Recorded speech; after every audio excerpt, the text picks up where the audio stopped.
A huge number of men suffer from loneliness and have tremendous problems with finding a girlfriend. They look at themselves in the mirror and wonder what's wrong. There's something wrong with them. Their face isn't ugly and there's still no girl.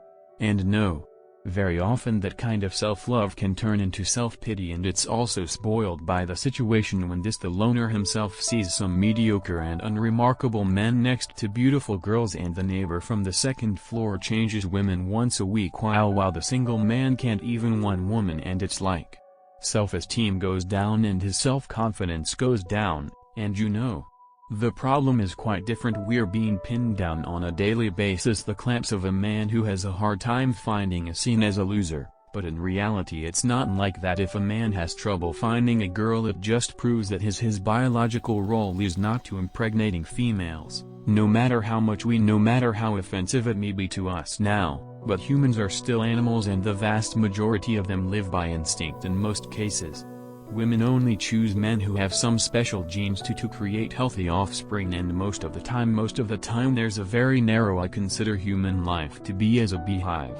Each bee has a role to play in that life.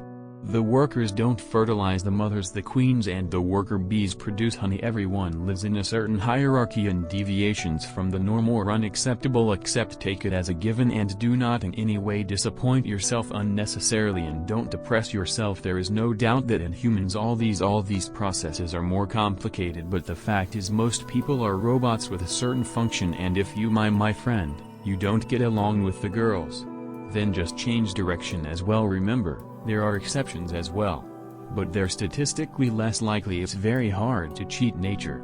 But don't feel bad, you can always fulfill your real function in life and enjoy life, and then it's up to the circumstances. It won't matter if it will or won't. You can eat anytime. You can eat the mods that you've collected.